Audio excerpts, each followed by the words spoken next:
to Broadcast Advocate, a podcast from NASBA, the National Alliance of State Broadcasters Associations, which discusses the latest news, trends, and stories impacting the world of broadcast radio and television.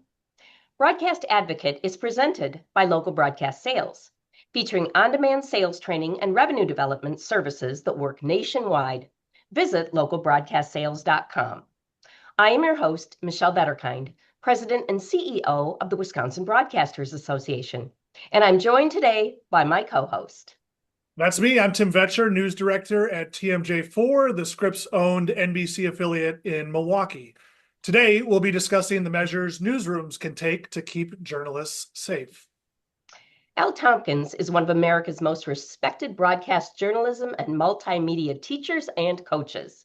After nearly 30 years working as a reporter, photojournalist, producer, investigative reporter, head of special investigations, and news director, Tompkins joined the Poynter Institute, where he retired as senior faculty for broadcast and online. Al Tompkins, welcome. Let's start with a level set of the current challenges to the safety of journalists. What are you seeing, Al? What are you hearing from across the country? Well, the current protests that journalists find themselves covering mostly now have to do with immigration ICE arrests. And that's substantially different from, for example, the Black Lives Matter protests, and there were others, that preceded that. So at the moment, most of the heat doesn't come from the crowd, but instead comes from ICE agents or those supporting them. So it's an interesting one that I'm sure Tim's folks have found as well. It's an interesting one that you never exactly know when you're going to walk into these things who's going to be most angry with you or who's not going to want you there.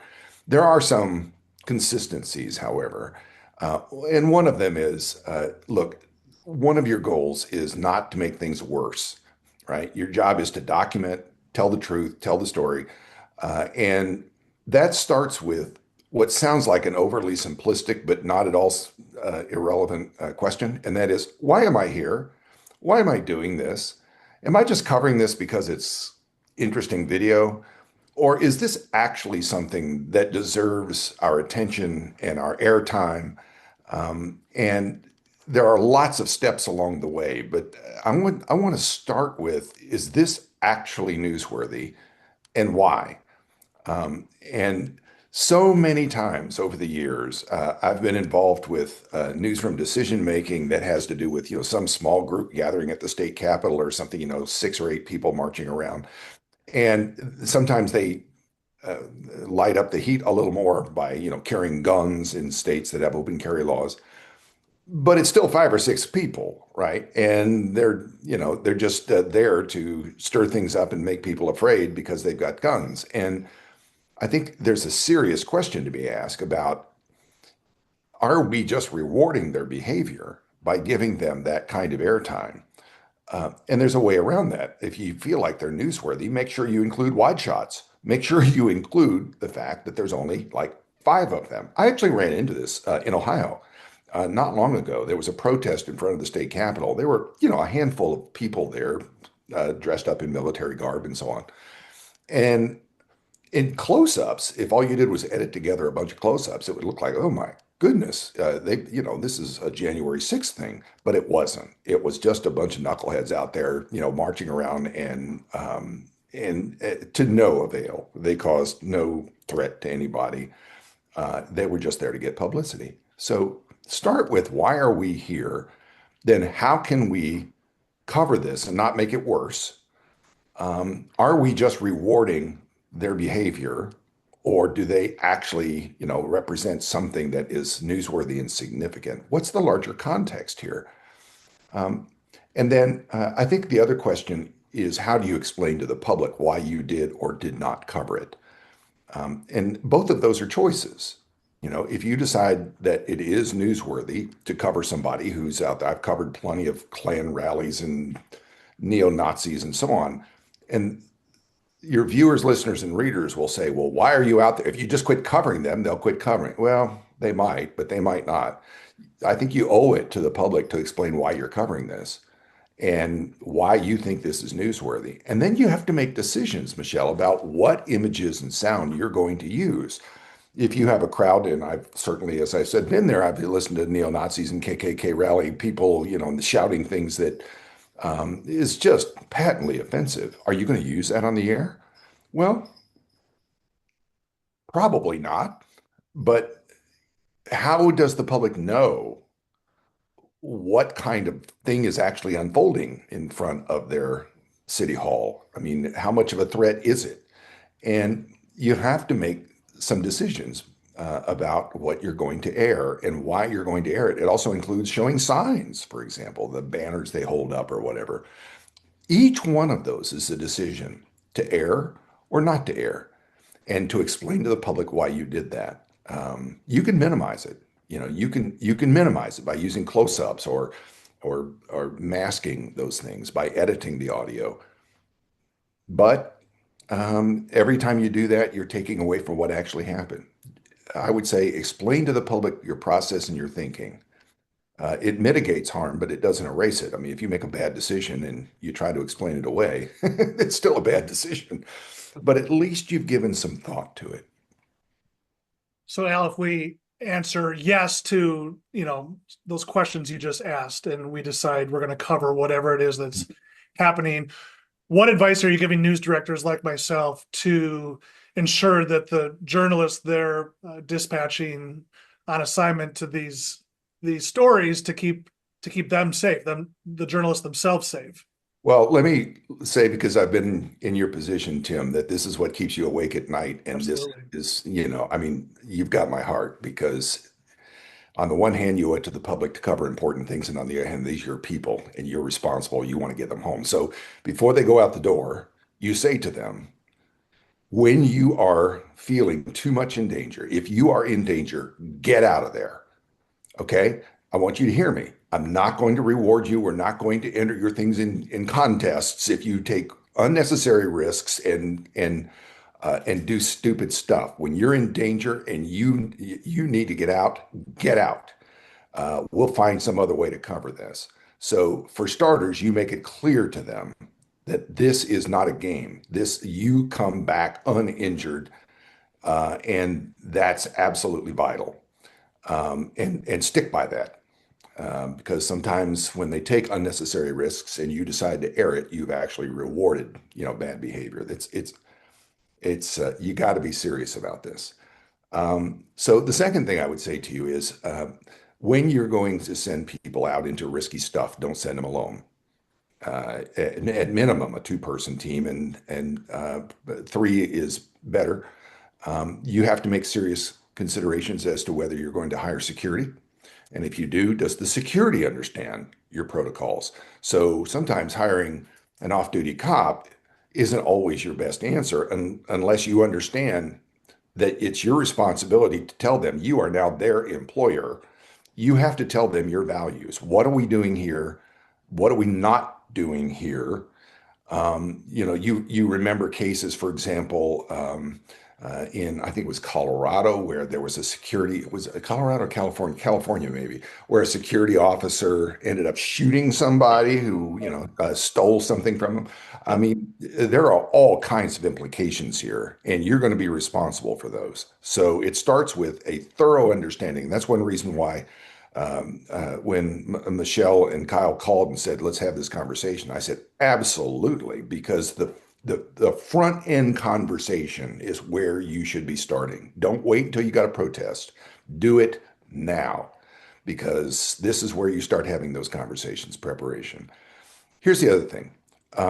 So we talked about, don't go out alone. Make sure everybody's got some sort of credentials. If it's really dicey, I mean, like really dicey, have a lawyer on call. Make sure somebody knows. So if somebody goes in jail, you've got somebody you can call. Make sure you have fail-safe communication. I know it sounds overly dramatic, but I actually tell people going in, I know national reporters who do this. If they end up going to jail, they actually write in a marker on their arm a phone number for their lawyer. It sounds overly dramatic, but when you need to call your lawyer, you're going to want that because they're going to take your phone. And you are going to get, some kind of phone call. Make sure somebody knows where you are. If you use a GPS tracker, that's not a terrible idea. I know reporters who, keep those little GPS trackers on them so somebody knows where they are. Sometimes those are in war zones, but it's not a bad idea. Let's talk a little bit about equipment. So there are two or three essentials, Tim, that you're going to want to make sure they go out with. These are the non-negotiables. First, a helmet, headgear. And there are all sorts of things that would work. A bike helmet might be a little too light, but you can go to Home Depot and buy a construction helmet. They fit pretty well. So DeWalt makes pretty good helmets. They're not very expensive, but you want something that's not going to call too much attention to yourself. I mean, bright orange, bright yellow, probably not the best idea.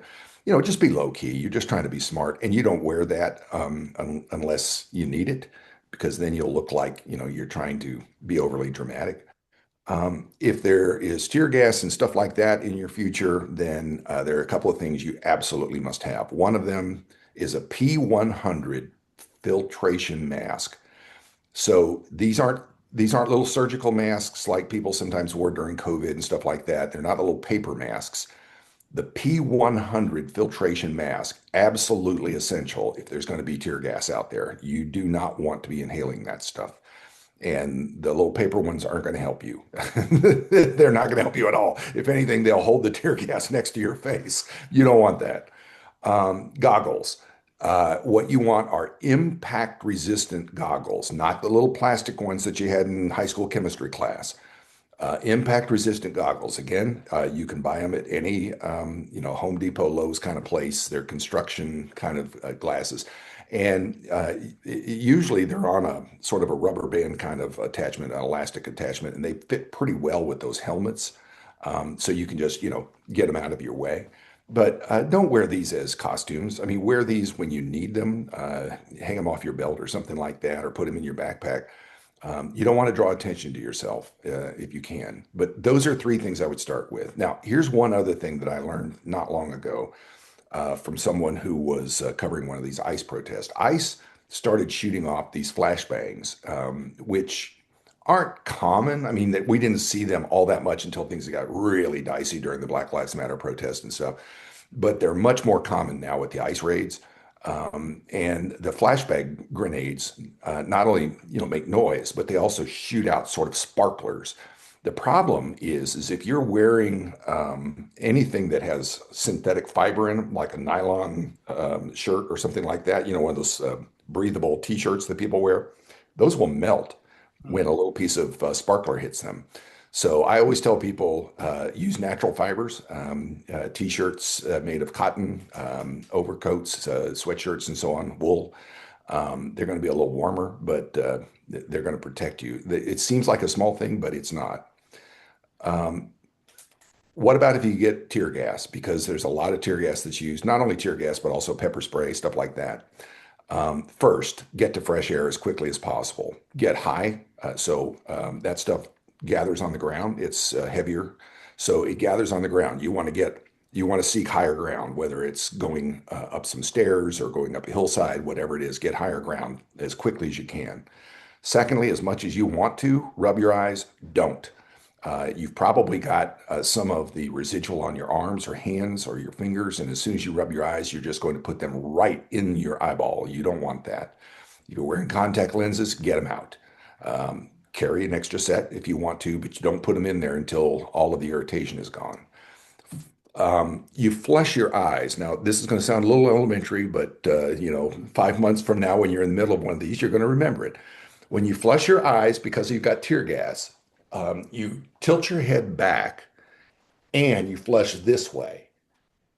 Don't flush down. Why? Because if you flush down, everything that's on your hair and your face is going to go right in your eye and your mouth. So you try to get it out of your eyes. So you flush your eyes this way. Old guys like me were always told, flush your eyes with milk. And it can work, but don't put milk straight in your eyes. The whole idea of milk is to try to neutralize the irritant that is in those things. You can use it. The problem is that stuff stinks, and if you've had it in your pack for a while, it's going to be problematic.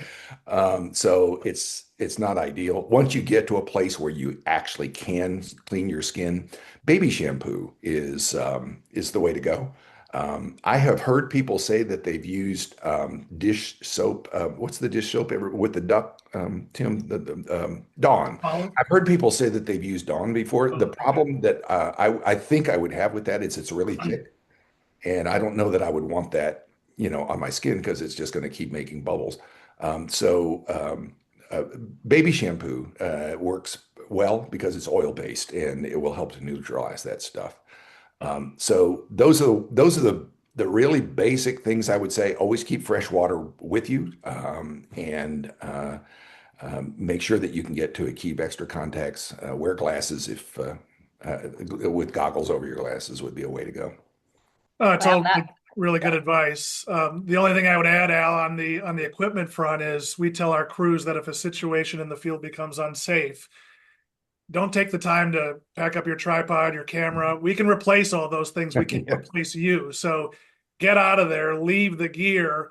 We'll deal with that situation later. The important thing is to get you to safety. absolutely right. Yeah, you can always replace a tripod. Tim, I'd be interested to know your guys thinking about this. Now that we have the ability to have much smaller cameras like, cell phones and stuff, Yeah. obviously you can catch a lot of really nice video with a cell phone. The problem with cell phones, first, it makes you look a lot more like a protester.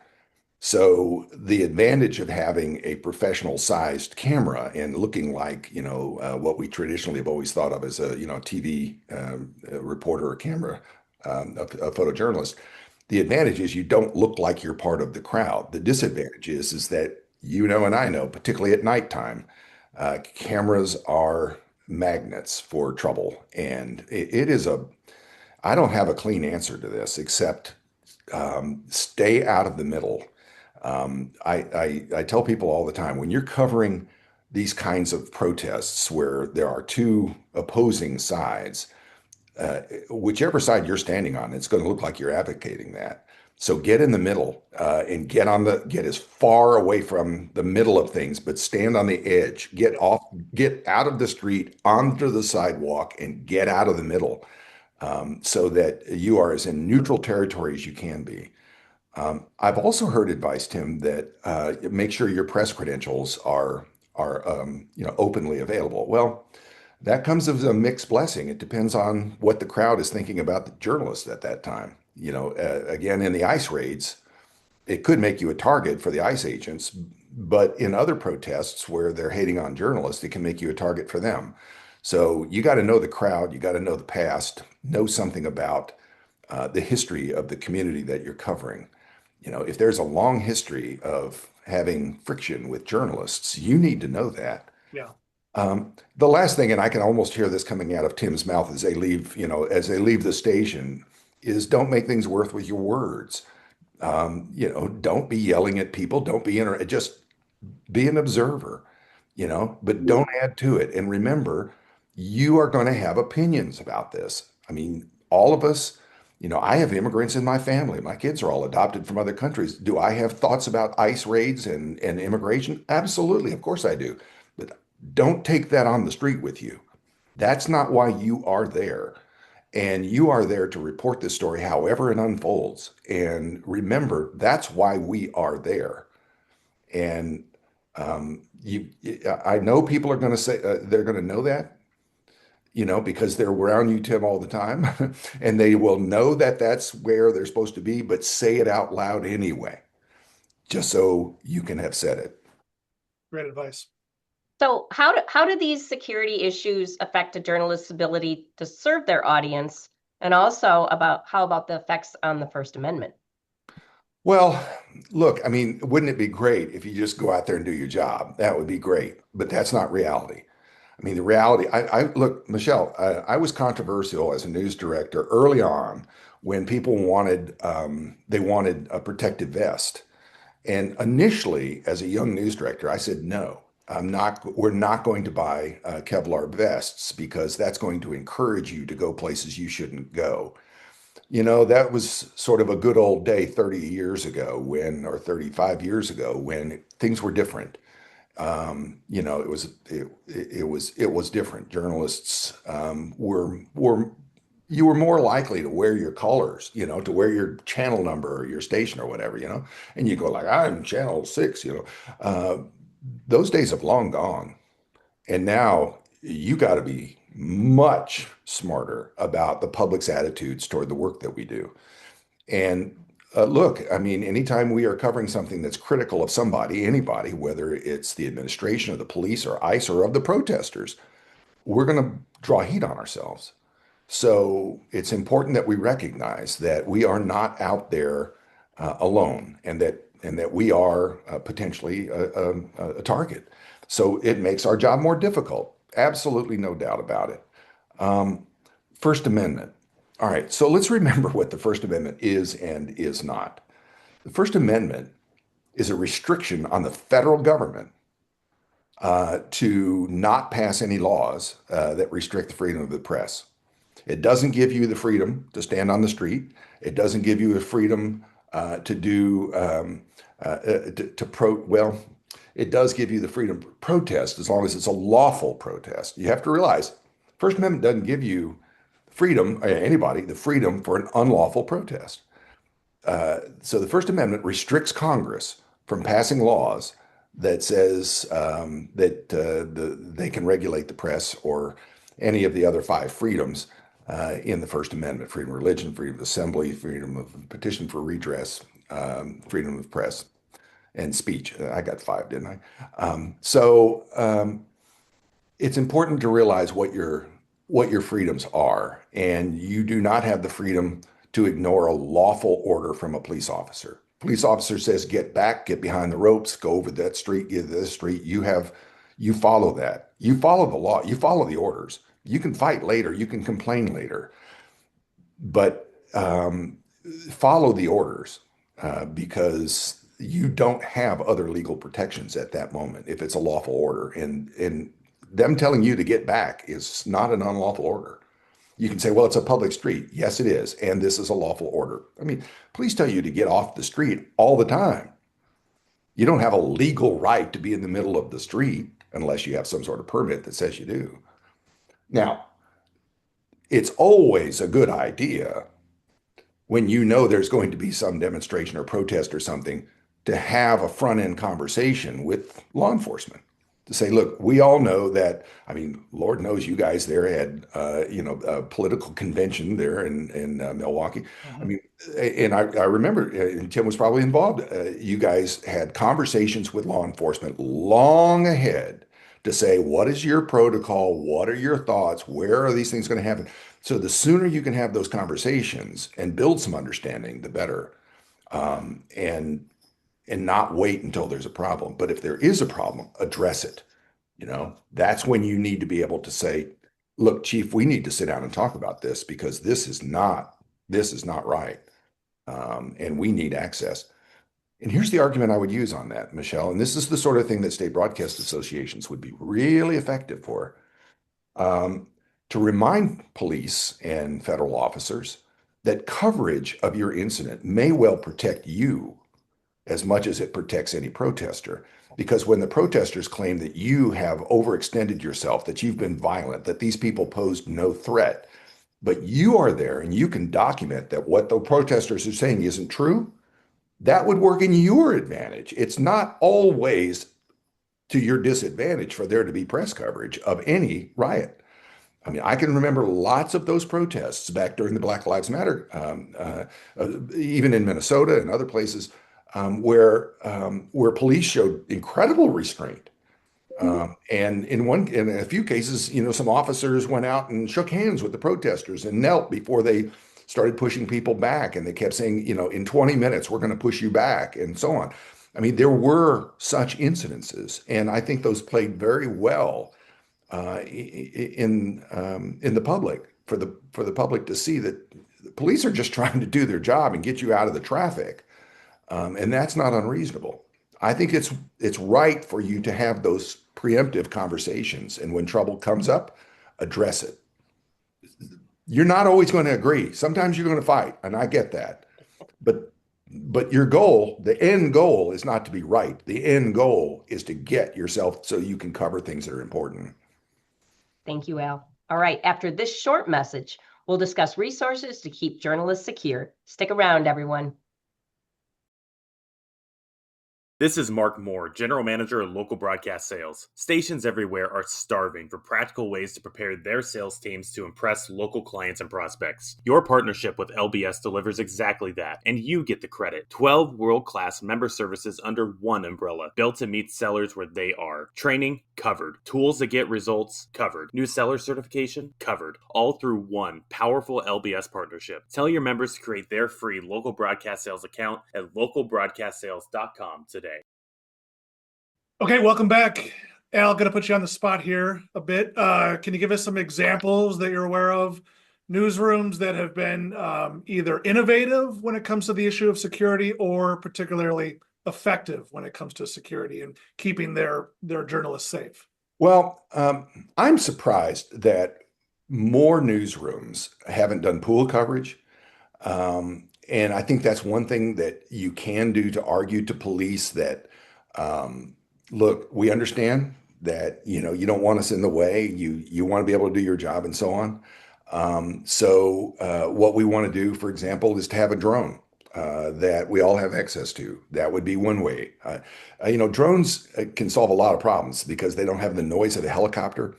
And the other issue is that helicopters, when they are flying above, particularly at a relatively low altitude, can drive down the pepper spray on everybody. So drones could be really useful, or high above in a tall building and so on.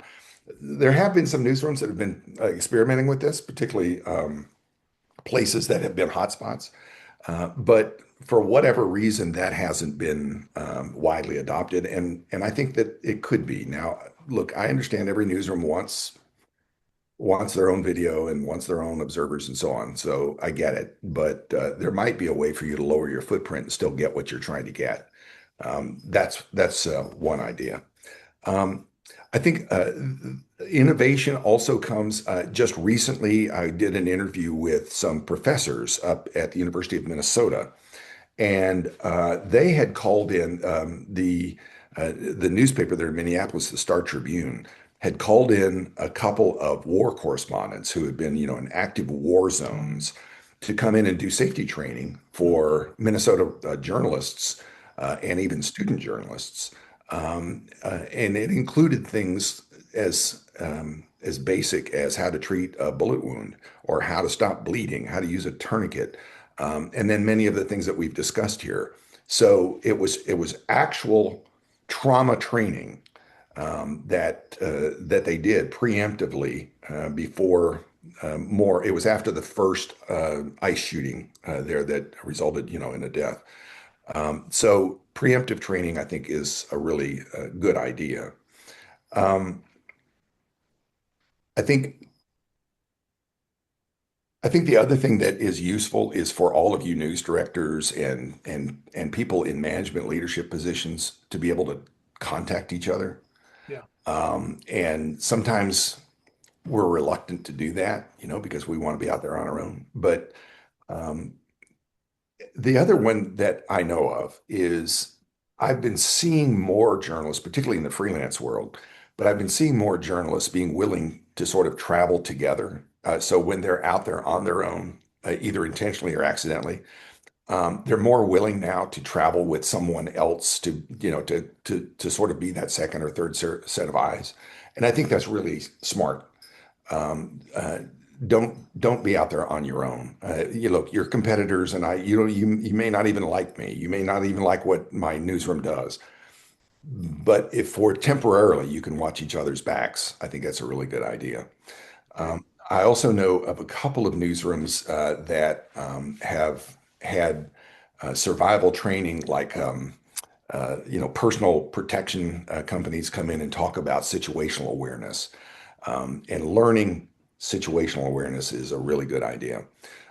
One other thing that I would say to you is reporters, not so much photographers, and this may be stereotypical, so call me out, Tim, if it is, but reporters are uncommonly bad at geography. And uh, and the photojournalists always tend to seem to know where the alleyways are and where the streets are that they can get out of there. But you really always have to have an escape plan.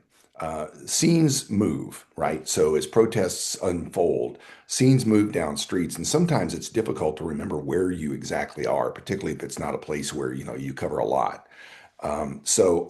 Study a map before you go there and start to know where the streets lead to and where they don't, and so on. So when police start pushing, you don't end up going down an alleyway that's closed off and now you're trapped. You need to always have an escape route to know where you are. One that people ran into in Washington, D.C., was they set up these containment fences, sort of barriers around in a park. And what happened is they kept pushing people back. And then what happened is they backed them into the fence. And so now you were like, you were like cattle. You were caged up like that. So you got to be aware of where the barriers have been set up that might not normally be there because that's a way of crowd control. I mean, it's a way of pushing people back into a containment area and then doing mass arrests, and that does happen in places where, like for example, political conventions and things like that. That sort of thing is normal for them to set up barriers like that. Al, that is a lot of information. Tim, any other questions from you before we close? Yeah, I'll ask one last question if I could. Al, if a newsroom doesn't already have a field crew safety policy, and just for the record, TMJ4 does. I printed it out and had it handy for this conversation. But if a newsroom doesn't, what elements would you suggest a news director include? And I think we already touched on a lot of them, but what would you suggest they include in creating a policy? Well, companies like yours, Scripps, for example, has a lot of experience in this. So I would look internally first and say, what company policies do we have? And know that. Talk with your legal counsel. Make sure you understand what your corporate policy is, what your legal rights are, and then on the station level, you and the GM and anyone else in leadership positions ought to also have this conversation. I would even include, for example, and this may sound odd, but I'll explain it. You may include, for example, anybody in marketing and promotions, anybody in advertising. When you start doing this kind of coverage, it's going to stir people up. Advertisers are not going to, if you're in live coverage, you're going to preempt advertising. Marketing and promotion is going to want to use that tear gas video and your brave reporter out there and so on. That may not be what you want to do. You got to be really careful about not bloviating on your coverage. It's not brave us. It's we're going to be there in good times and bad, and no matter how it goes, we're going to be there, and you're going to be able to rely on that. I mean, be careful not to bloviate about your coverage and try to profit off of other people's discomfort. And then there are other things that we can offer. I think that Michelle and others are going to make available a PDF that I've written over the years. It's not perfect, but at least it's a place to start your conversations. But every newsroom ought to have these conversations and know what you stand for. And you're not always going to stand for the same thing. There's one last thing, and that is this, and that you have to have a policy about how you're going to treat the video and audio and photos that you yourselves did not capture, because a lot of protest coverage didn't come from you. It didn't come from your cameras. As we've seen in Minnesota, the most profound instances where deaths occurred were captured by people who weren't journalists. So what protocols do you have about what you'll use, when you'll use it, what is the level of proof and verification that you're going to need? How will you cite those sources? And and be really thoughtful about that. If it takes you a while to verify and make sure you've got more than one source if you can, and so on, then do that. Just it's better to be right. You must be right. And then the last thing I'll say about this, and this is one that we don't think about very often, is the repeated use of this stuff. So you've got amazing video of somebody confronting a police officer, or a police officer, hitting somebody or whatever. What will be your policy for using that, for example, as file video? How often will you use it, and how will you tell people exactly every single time you use it? How will you tell them what the context was and where it was, and so on? I've run into this one other one in case we have anyone who is in college media. I've run into this other one, and that is in the college media. There's particular pressure on the journalists not to identify fellow students, and it's also true with immigrants. So lots of times they are at great risk if they can be identified, and so they're wearing masks and so on. But if you show someone, for example, an undocumented immigrant, sure, they're out there in the public, but it could be that they just got snatched up and they didn't mean to be public. What are the implications of you showing their faces? What are the implications of them calling you and saying, please don't show my face? And what I would say is you've got to make individual decisions that will impact lives. And sometimes you'll decide, look, you were out there, you were part of the protest, you meant to be part of the protest, and sorry, there you are. But there may be other times when you'll make other decisions that we'll use it once because it's news, but we might not use it, and cause further harm or further danger. All of these are conversations to have before you're faced with it. Front conversations like this one, absolutely essential. Al, thank you so much. We are so fortunate to have you as a resource, as a friend. We're tremendously grateful. But we thank you for joining us today on this episode of Broadcast Advocate. Be sure to subscribe to our YouTube channel or wherever you listen to your favorite podcasts. To learn more about the National Alliance of State Broadcasters Associations, visit our website, NASBAonline.net. For Tim Vetscher, I'm Michelle Vetterkind. Stay tuned for our next episode of Broadcast Advocate.